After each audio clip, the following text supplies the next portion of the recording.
లేదా బైబిల్ గ్రంథంలో నుండి యోహాను రాసిన 3వ పత్రిక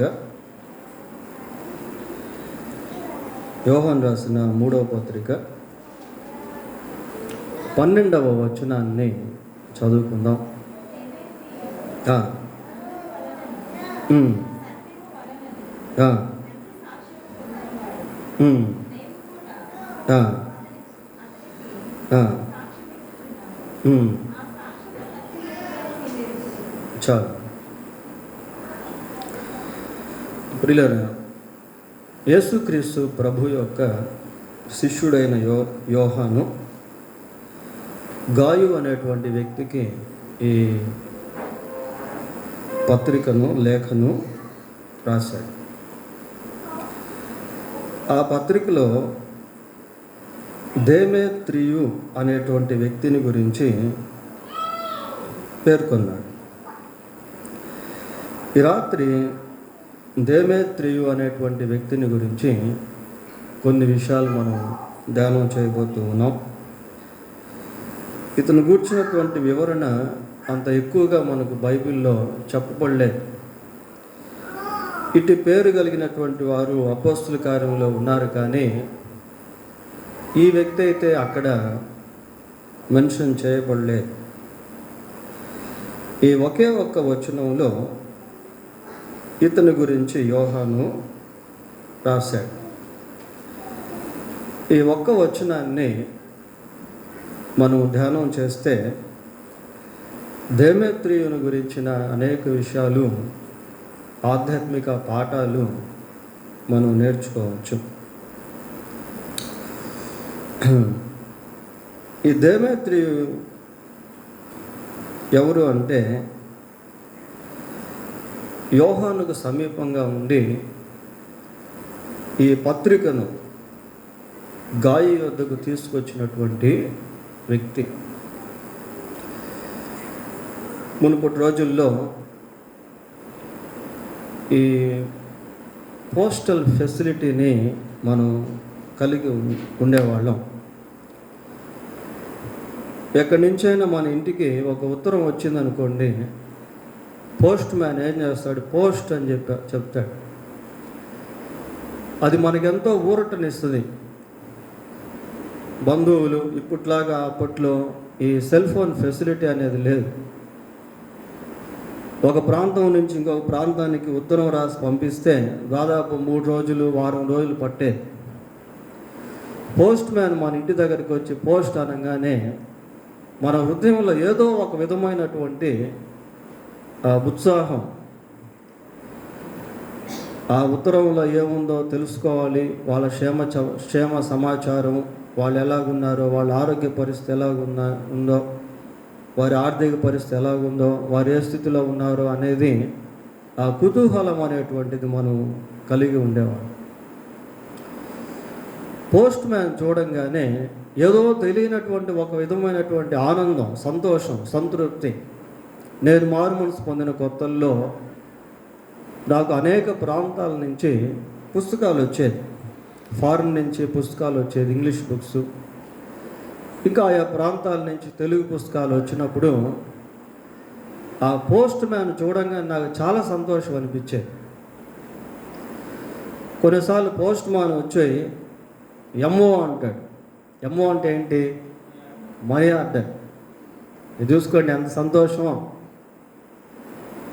ఆ రోజుల్లో. బైబిల్లో ఒక మాట ఉంది ప్రియారా, సామెతల గ్రంథము 15వ అధ్యాయం 30వ వచనం చదవండి. 15వ అధ్యాయం 30వ వచనం.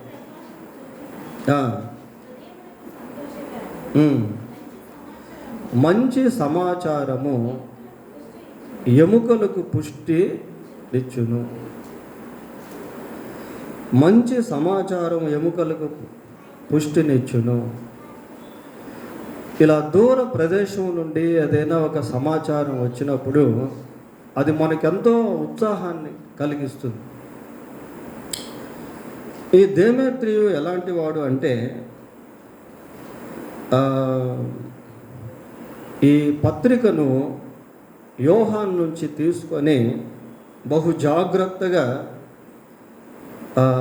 గాయుకు అందించినటువంటి వ్యక్తి. లెటర్ బేరర్ అంటారు మామూలుగా. అంటే ఆ సమాచార పత్రికను జాగ్రత్తగా చేరవేయుట అనేది చాలా చాలా ప్రాముఖ్యం ప్రియులారా. ఇప్పట్లాగా ప్రింటింగ్ ప్రెస్లు అప్పట్లో లేవు.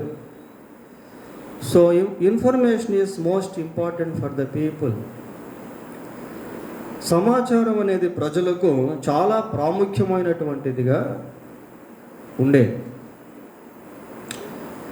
కేర్ఫుల్ క్యారింగ్, బహు జాగ్రత్తగా సమాచారాన్ని తీసుకుని వెళ్ళి అందించేవాడు. బైబిల్లో మనం గమనించినప్పుడు ఇటువంటి వారు అక్కడక్కడ మనకు తటస్థిస్తారు. అపోస్తలుడైన పౌలు రోమాలో ఉన్నటువంటి సంఘానికి పత్రిక రాస్తే ఆ పత్రిక సంఘానికి ఎవరు అందించారు అనే చరిత్రలో పరిశీలిస్తే ఫీబే అనేటువంటి సహోదరి ఆ పత్రికను సంఘానికి అందించింది. చాలా డెప్త్ ఎపిస్టల్ అది, లోతైన పత్రిక. ఒకవేళ ఎక్కడైనా అది తప్పిపోయి ఉంటే అంత మంచి ఇన్ఫర్మేషన్ అనేటువంటిది బహుశా కనుమరుగై ఉండేదేమో. అలాగనే పౌలు కొన్ని పత్రికలను రాసి తాను వెళ్ళలేనటువంటి ప్రాంతాలకి రాయబారుల ద్వారా చేరవేశాడు. మనం ఫిలిప్పీ పత్రికల గురించి చదువుతాం. ఫిలిప్పీ పత్రిక కూడా చాలా లోతైనటువంటి పత్రిక.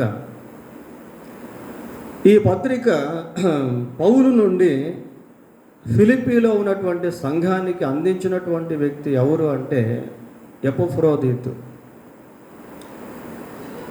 ఎపఫ్రోదీతు ద్వారా సంఘానికి పత్రిక అందించబడింది. దీని గురించి మనకు ఫిలిప్పీ పత్రిక 2వ అధ్యాయం 25వ వచనంలో ఎపఫ్రోదీతు పేరు మనము చూస్తాము ప్రియులారా. తర్వాత పౌలు కొలస్సీలో ఉన్నటువంటి సంఘానికి పత్రిక రాసి, లెటర్ రాసి దాన్ని తూకీకు అనేటువంటి వ్యక్తి ద్వారా అందజేశాడు. ఈ విషయం మనకు కొలస్సీ పత్రిక 6వ అధ్యాయం 21వ వచనంలో తూకీకు అనేటువంటి పేరు కనబడుతుంది. కాబట్టి వీళ్ళంతా ఎవరంటే లెటర్ బేరర్స్, అంటే పత్రికలను తీసుకొని అందించేటువంటి వారిలో ఈ దేమేత్రియు కూడా ఒక వ్యక్తిగా కనిపిస్తున్నాడు.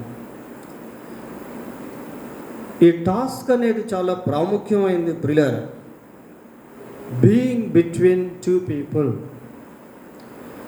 ఇద్దరి మధ్య ఒక వయాగా ఉండి పనిచేసేటువంటి పని. బహు జాగ్రత్తగా సమాచారాన్ని అందించుట చాలా ఉన్నతమైనటువంటి కేటగిరీ ఇది. మోషే పర్వతం మీదకి వెళ్ళి దేవుని ద్వారా 10 ఆజ్ఞలను తీసుకొని బహు జాగ్రత్తగా 2 పలకలను మోసుకొని ఇశ్రాయేలు ప్రజల మధ్యకు తీసుకుని వచ్చాడు. అలాగే ఓల్డ్ టెస్టమెంట్లో అనేక మంది ప్రవక్తలు దేవుని దగ్గర నుండి సమాచారం తీసుకొని ప్రజలకు బహు జాగ్రత్తగా అందించేవాళ్ళు. దీంట్లో మనం నేర్చుకోవాల్సింది ఏంటి అంటే, ఈ దేమేత్రియు అనేటువంటి వ్యక్తి he was working as an ambassador between Paul and Gaius. పౌలుకి గాయుకు మధ్య ఒక రాయబారిగా ఈ దేమేత్రియు పనిచేస్తూ ఉన్నాడు. దేని విషయంలో అంటే దేవుని వాక్యం విషయం. చూడండి, మనకు 66 పుస్తకాలు ఉన్నాయి. ఆ 66 పుస్తకాల్లో ఇది కూడా ఒక పుస్తకముగా ఎంచబడింది. ఎంత జాగ్రత్తగా ఈ పత్రికను దేమేత్రియు యోహాన్ నుండి గాయుకు చేరవేశాడో చూడండి ప్రియులారా. ఈ పత్రిక యోహాను ఎఫెసీలో ఉన్నప్పుడు రాసి దాన్ని గాయునకు పంపించాడు. ఇక్కడ మనం నేర్చుకోవాల్సింది ఏంటి అంటే, మనము కూడా God wants us to be an ambassadors for His kingdom. మనము కూడా దేవుని రాజ్యం విషయంలో రాయబారులుగా ఉండాలని దేవుడు కోరుకుంటా ఉన్నాడు. కొరింథీయులకు రాసిన 2వ పత్రిక 5వ అధ్యాయము 20వ వచనం. దేవుడు మా ద్వారా వేడుకొనున్నట్లు మేము క్రీస్తుకు రాయబారులమై దేవునితో సమాధాన పడుడని క్రీస్తు పక్షముగా మిమ్మును బ్రతిమాలుకొనుచున్నాను. దేవుని పక్షమందు రాయబారులై వీరు బతిమాలుకుంటూ ఉన్నారు. ప్రియులారా, దేవునితో సమాధాన పడండి.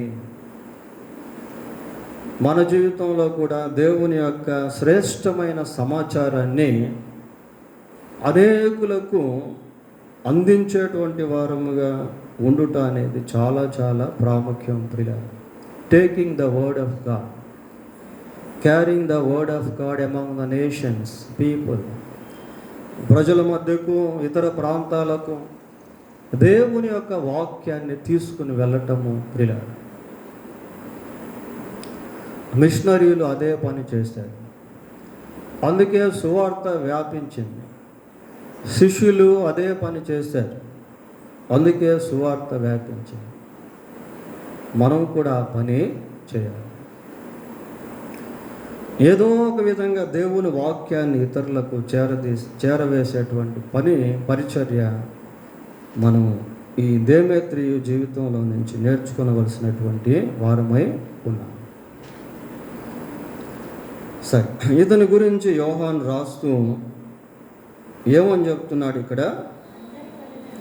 అందరి వలనను సత్యము వలనను మంచి సాక్ష్యము పొందిన వాడు. అందరి వలన మంచి సాక్ష్యము పొందుకున్నాడు. ప్రియులారా, ఏమంటే సాక్ష్యాన్ని పొందుకోవడం అంటే చిన్న విషయం కాదు. సాక్ష్యాన్ని సంపాదించుకునేదానికి it will take lot of time. అనేక సంవత్సరాలు పడుతుంది. అందరి వలన సాక్ష్యాన్ని పొందుకున్నటువంటి వ్యక్తిగా దేమేత్రియు కనిపిస్తున్నాడు. ప్రియులారా, ఇటువంటి వారు బైబిల్లో అక్కడక్కడ మనం చూస్తాం. చూడండి, అపోస్తుల కార్యములు 10వ అధ్యాయం 22వ వచనాన్ని చదువుకుందాం. 10వ అధ్యాయము 22వ వచనం. అందుకు వారు, నీతిమంతుడును దేవునికి భయపడువాడును యూదాజనులందరి వలన మంచి పేరు పొందినవాడనైన శతాధిపతియగు కొర్నేలి అను ఒక మనుష్యుడు ఉన్నాడు. యూదులందరి మధ్య శతాధిపతిగా ఉన్న కొర్నేలికి మంచి పేరు ఉంది. ప్రియులారా, సామెతల్లో ఒక మాట మనం చూస్తాం. ఏంటి అంటే, గొప్ప ఐశ్వర్యము కంటే మంచి పేరును వెండి బంగారముల కంటే దయయు కోరదగినది. కొర్నేలి శతాధిపతిగా ఉన్నాడు. ఎక్కడ కూడా లంచాలు తీసుకున్నటువంటి, మోసం చేసి డబ్బు సంపాదించినటువంటి ఆ నిందలు ఆయన మీద లేవు. తన ప్రొఫెషన్లో నమ్మకంగా ఉన్నాడు. ప్రియులారా, నీవు నీ ప్రొఫెషన్లో నమ్మకంగా ఉంటే you will have a good reputation among the people where you are working if you are faithful or reliable. నీవు నమ్మకముగా పనిలో ఉన్నట్లయితే, ఎక్కడైతే పని చేస్తున్నావో అక్కడ ప్రజల మధ్య నీకు ఒక మంచి సాక్ష్యం అనేది ఉంటుంది.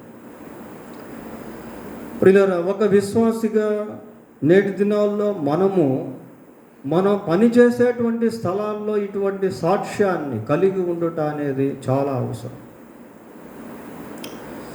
యోసేపు పోతీఫర్ ఇంట్లో పనిచేస్తున్నాడు. మంచి సాక్ష్యాన్ని కలిగి ఉన్నాడు. అది చిన్న పనైనా, పెద్ద పనైనా, కూలి పనైనా, ప్రభుత్వ ఉద్యోగమైనా, ప్రైవేటు ఉద్యోగమైనా, whatever it may be, అది ఏదైనప్పటికీ సరే పనిలో నమ్మకంగా జీవిస్తూ ఉంటే అక్కడ మంచి సాక్ష్యం అనేది మనము కలిగి. శతాధిపతి మంచి సాక్ష్యాన్ని కలిగి ఉన్నాడు ప్రియులారా. అందుకే ఆ ప్రజలు అతని గురించి ఆ రీతిగా సాక్ష్యం ఇచ్చారు. ఇదే అపోస్తుల కార్యములు 22వ అధ్యాయం 12వ వచనం చదువుదాం. 22:12.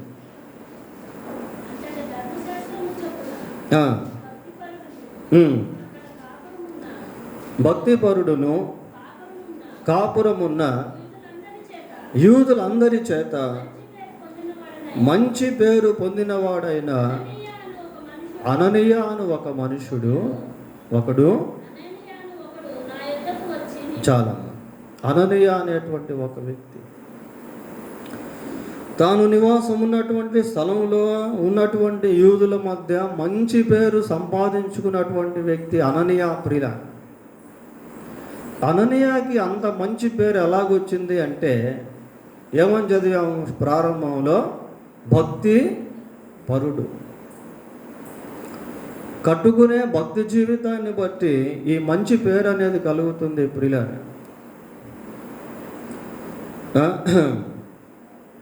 భక్తి కరెక్ట్గా ఉంటే ఆ రెప్యుటేషన్ అనేటువంటిది మనకు వచ్చేస్తుంది.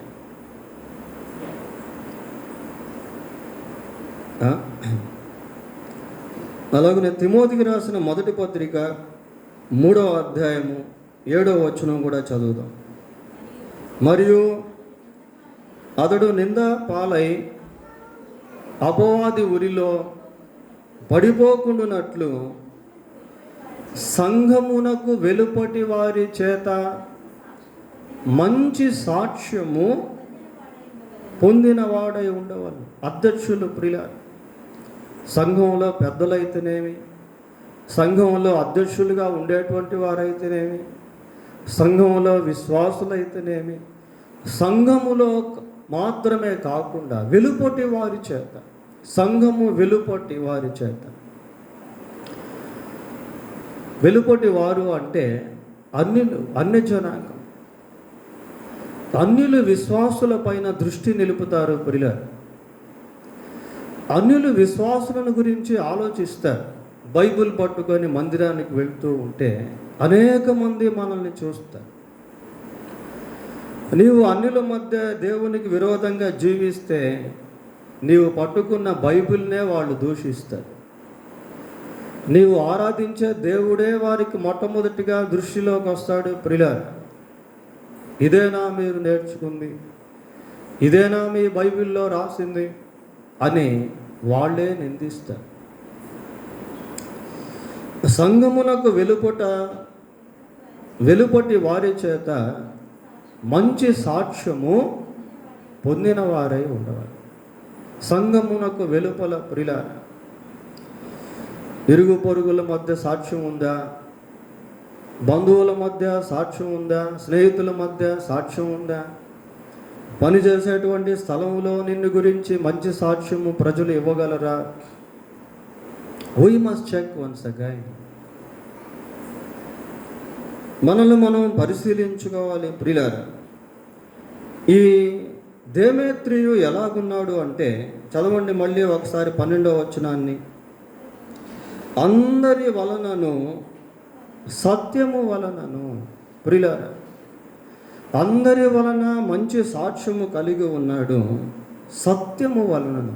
ఇక్కడ మనం ఇదొక ట్విస్ట్ లాగా ఉంటుంది మాట. సత్యము వలన ఏంటి? సత్యము అంటే ఒక గుణ లక్షణం. సత్యము వలన ఇతనికి సాక్ష్యం ఏంటి అని మనం ఆలోచన చేస్తే, ఒకసారి యోహాను రాసిన మొదటి పత్రిక 5వ అధ్యాయము 6వ వచనానికి వెళ్దాం. 5:6.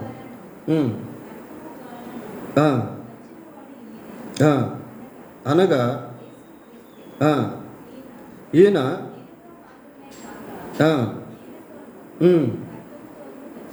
ఆ.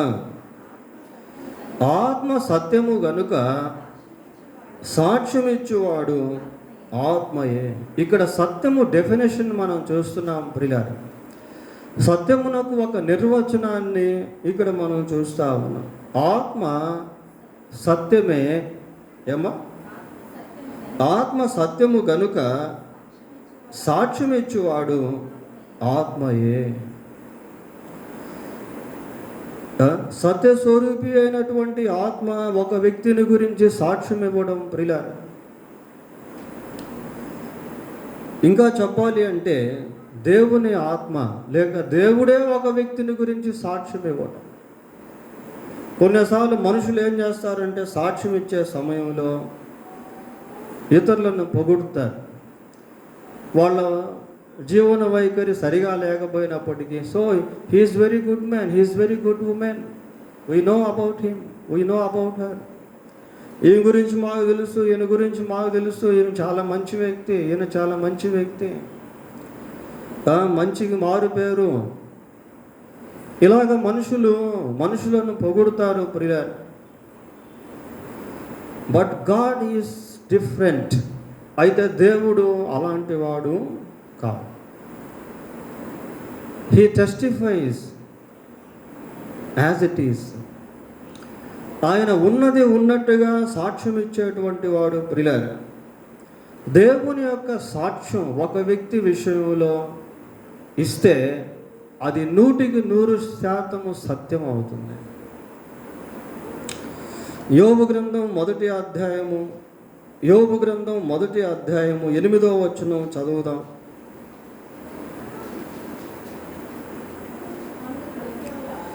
అందుకు యెహోవా, నీవు నా సేవకుడైన యోబు సంగతి ఆలోచించితివా? అతడు ఎలాంటి వాడట? యథార్థవంతుడు. ప్రియులారా, సైతానుతో దేవుడు యోబును గురించి సాక్ష్యం ఇస్తా ఉన్నాడు. ఏముంది? ఒక వ్యక్తిని గురించి తప్పుడు సాక్ష్యం మనం ఇస్తే సైతాను ఊరుకుంటాడా? ఊరుకోడు.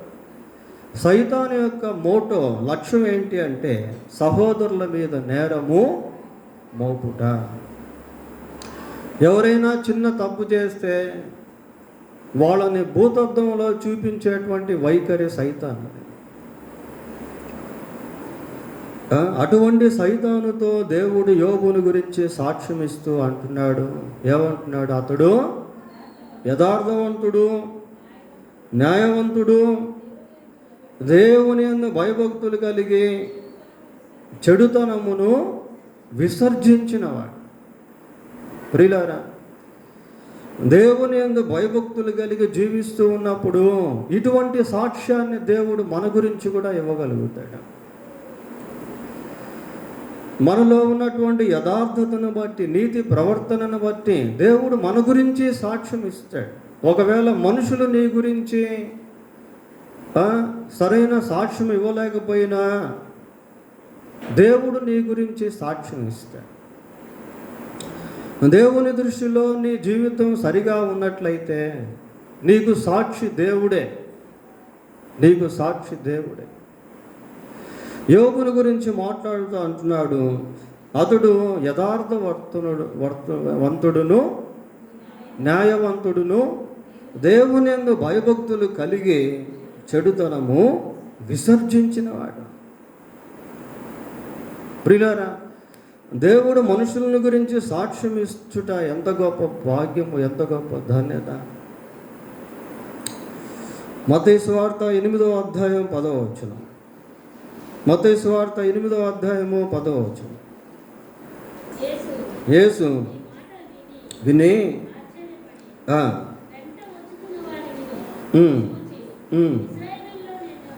ఇశ్రాయేలీయుల్లో ఎవనికైనాను ఇంత విశ్వాసం ఉన్నట్టు నేను చూడలేదని నిశ్చయముగా మీతో చెప్పు. ఇక్కడ ఒక శతాధిపతిని మనం చూస్తాము.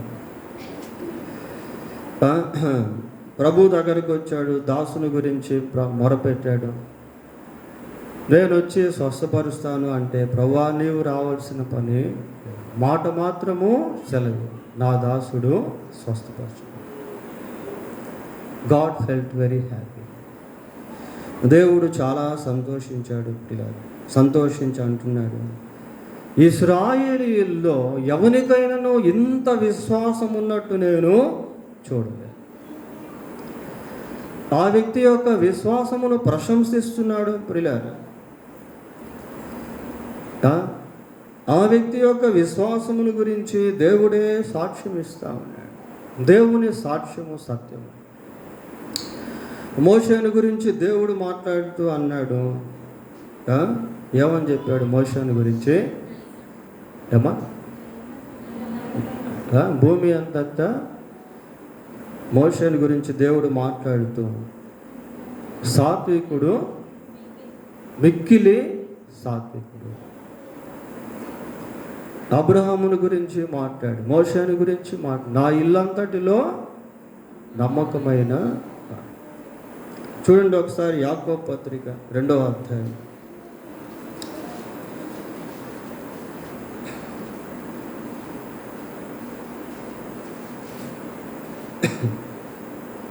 ఎక్కడ మాది? యాకోబు రాసిన పత్రిక 2వ అధ్యాయము 12, 22 చదవండి.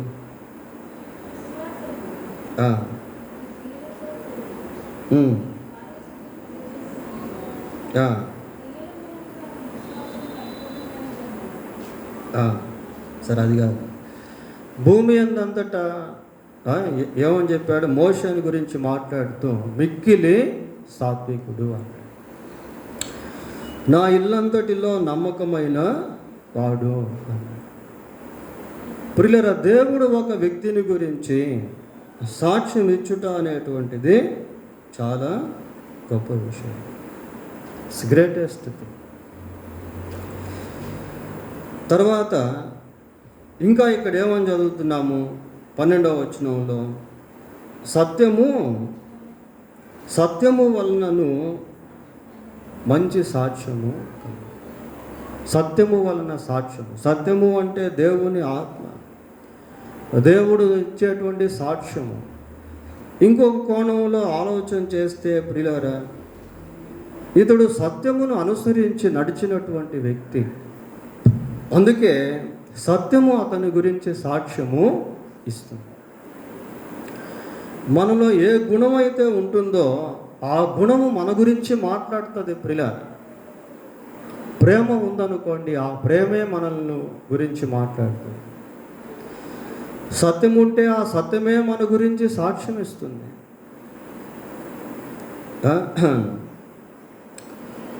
యోహాను సువార్త 17వ అధ్యాయము 17వ వచనం చదువుకుందాం. 17. సత్యముందు వారిని ప్రతిష్ఠ చేయము, నీ వాక్యమే సత్యము. ఏందట సత్యము? ఇక్కడ వాక్యము. ప్రియారా, నీ వాక్యమే సత్యము. ఈ దేమేత్రియు దేవుని వాక్యాన్ని అనుసరించి జీవించేటువంటి వ్యక్తి, సత్యమును అనుసరించేటువంటి వ్యక్తి, దేవుని వాక్యం అనేటువంటి సత్యాన్ని అనుసరించి జీవించేటువంటి వ్యక్తులు అనేకమైనటువంటి ఆశీర్వాదాలు పొందుకుంటారు. ప్రియులారా, దాంట్లో ప్రథమమైనది ఆత్మరక్షణ. చూడండి, ఎఫెసీ పత్రిక 1వ అధ్యాయము 13వ వచనం. మీరును సత్యవాక్యమును అనగా మీ రక్షణ సువార్తను విని క్రీస్తునందు విశ్వాసం ఉంచి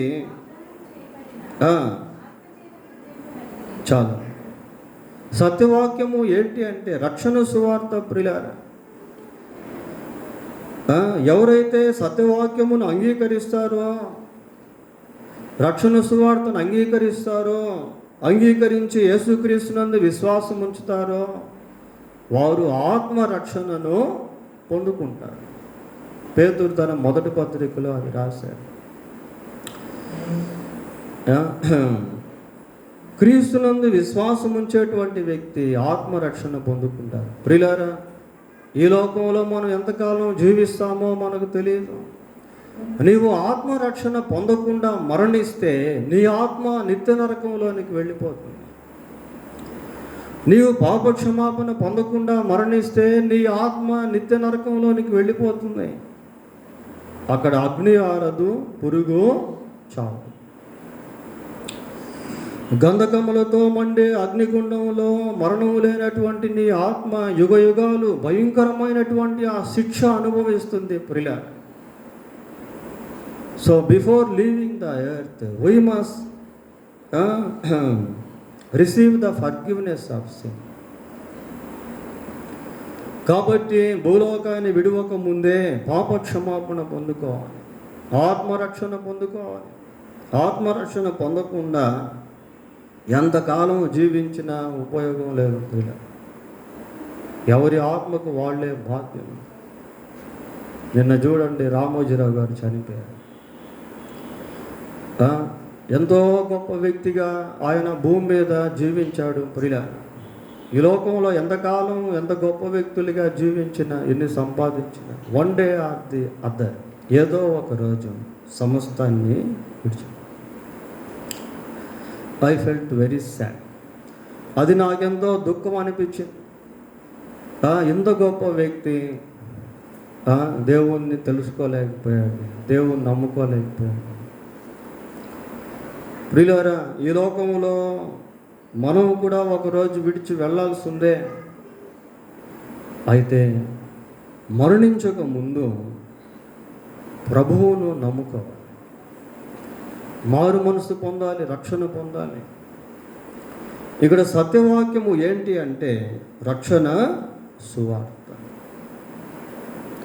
నీవు రక్షణ పొందినట్లయితే దేవుడు నిన్ను ఒప్పుకుంటాడు. యేసుక్రీస్తునందు విశ్వాసం ఉంచిన వారందరూ కూడా దేవుని యొక్క కుమారులుగా, కుమార్తెలుగా ఎంచబడతారు. లాజరు దరిద్రుడుగానే జీవించి దరిద్రుడుగానే చనిపోయాడు. ప్రియులారా, అయితే లాజరు యొక్క ఆత్మ శ్రేష్టమైనటువంటి స్థలంలోనికి వెళ్ళిపోయింది, మనోహరమైనటువంటి స్థలంలోనికి వెళ్ళిపోయింది. ధనవంతుడు ధనవంతుడుగానే జీవించి చనిపోయాడు, అతని ఆత్మ పాతాళానికి వెళ్ళింది. Money can't save any soul. ఏ ఆత్మను కూడా ధనము రక్షించలేదు. ప్రియులారా, యేసుక్రీస్తు ప్రభువే రక్షకుడు. ఇంకా సత్యమందు నడుచుట అంటే దేవుని వాక్యాన్ని అనుసరించి జీవించడం. 19వ కీర్తన 9వ వచనం చదవండి. 19:9. యెహోవా యందైన భయము పవిత్రమైనది, యెహోవా న్యాయ విధులు సత్యమైనవి. యెహోవా న్యాయ విధులు సత్యమైనవి. ప్రియుల, దేవుని వాక్యాన్ని అనుసరించి జీవిస్తూ ఉన్నప్పుడు ఆ సత్యమే మన గురించి సాక్ష్యం ఇచ్చేదిగా, ఆ వాక్యమే మన గురించి మనుషులతో మాట్లాడుతుంది. పేతురు రాసిన మొదటి పత్రిక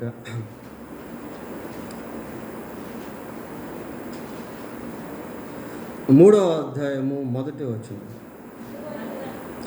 అటువలే స్త్రీలారా, మీరును మీ స్వపురుషులకు లోబడి ఉండుడి. అందువలన వారిలో ఎవరైనాను వాక్యమునకు అవిధేయులైతే వారు భయముతో కూడిన మీ పవిత్ర ప్రవర్తనను చూచి వాక్యము లేకుండానే తమ భార్యల నడవడి వలన రాబట్ట వచ్చును. చూడండి ప్రియులారా, ఒక స్త్రీ దేవుని వాక్యానుసారంగా జీవిస్తూ ఉంటే, ఒకవేళ ఆమె భర్త దేవుని వాక్యానికి అవిధేయుడిగా ఉన్నట్లయితే ఈమెను బట్టి అతను మారుతాడు. ఈమెను బట్టి అక్కడ ఏమని చదువుతున్నాం? పవిత్రమైన ప్రవర్తనను చూచి వాక్యము లేకుండానే తమ భర్తలను భార్యల నడవడి వలన రాబట్టబడవచ్చును. వాళ్ళు కూడా వస్తారు, వాళ్ళు కూడా దేవుని నమ్ముకుంటారు ప్రియులారా. కనుక దేవుని వాక్యంతో ప్రవర్తన ముడిపడి ఉన్నట్లయితే, స్థిరపడి ఉన్నట్లయితే, ఆ వాక్యము నీ గురించి మంచి సాక్ష్యం ఇస్తుంది. నీ ద్వారా అనేక మందిని కూడా దేవుని దగ్గరికి నడిపిస్తుంది ప్రియులారా. పోతే చివరిగా మళ్ళీ 12వ వచనం చదువుదాం. యోహాను రాసిన అందరి వలనను సత్యము వలనను మంచి సాక్ష్యం పొందినవాడు మేము కూడా అతనికి సాక్ష్యం ఇచ్చుచున్నాము, మా సాక్ష్యము సత్యమైనదని నీవు ఎరుగుతావు. ఎఫెసీలో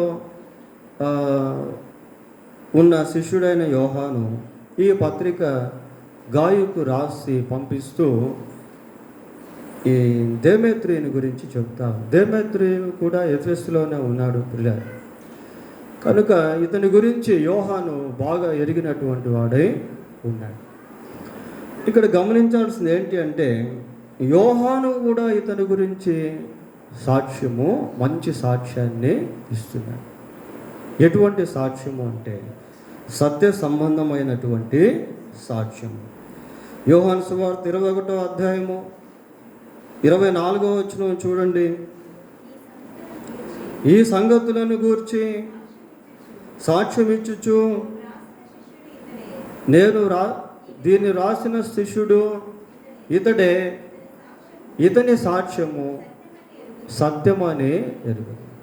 ప్రియులారా, యోహాను సువార్త శిష్యుడైన యోహాను రాశాడు.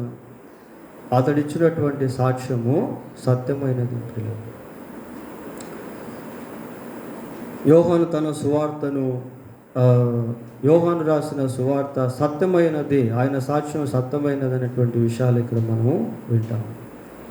కనుక ఇదే యోహాను దేమేత్రియుని గురించి ఇచ్చినటువంటి సాక్ష్యం కూడా సత్యము. సేవకులు విశ్వాసులను గురించి సాక్ష్యం ఇచ్చుట ఇది చాలా ప్రాముఖ్యం ప్రియులారా. ఒక విషయాన్ని మనం చూసి ముగిద్దాం. ఫిలోమోను పత్రిక 1వ అధ్యాయము 11వ వచనం. అతడు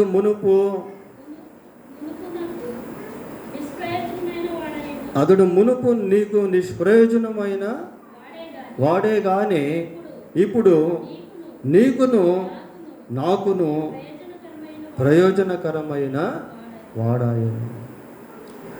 మునుపు నిష్ప్రయోజకుడే, అయితే ఇప్పుడు ప్రయోజకుడు. ప్రియులారా, పాస్ట్ ఈజ్ పాస్ట్, గతం గతః. గతంలో మన జీవితం ఎలాగుందో అవసరం లేదు, ఇప్పుడు మనం ఎలాగున్నాం, how we built our life at present, that is important. మునుపు నిష్ప్రయోజకుడే, అయితే ఇప్పుడు నీకు నాకు కూడా ఎలాగున్నాడు, ప్రయోజకుడిగా ఉన్నాడు. ప్రయోజకుడిగా ఉన్నాడు ఈ ఒనేసిము. మునుపు నిష్ప్రయోజకుడే, అయితే ఇప్పుడు ప్రయోజకుడు. కనుక ప్రియులారా, మనలో ఏదైనా లోటుపాట్లు ఉంటే ఆ లోటుపాట్లతో మన జీవితాన్ని కొనసాగించడం కాదు, కానీ దాన్ని మార్చుకున్నప్పుడు మన సాక్ష్యం కూడా మారిపోద్ది. మన సాక్ష్యం కూడా మారిపోద్ది ప్రియులారా. ఎప్పుడూ ఒకటే విధంగా ఉండదు. మారిన వారిని మళ్ళీ దోషాన్ని ఎవరంటారండి? No one can say. కాబట్టి మార్పు అనేటువంటిది చాలా ప్రాముఖ్యం. మనం మార్చబడేటువంటి దాన్ని బట్టి సాక్ష్యం కూడా మారుతుంది. మారిన సాక్ష్యాన్ని బట్టి అనేకులు మన గురించి సాక్ష్యం ఇస్తారు ప్రియులారా. దేవుడు తన వాక్యం దీవించును. ప్రార్థన చేసుకుందాం.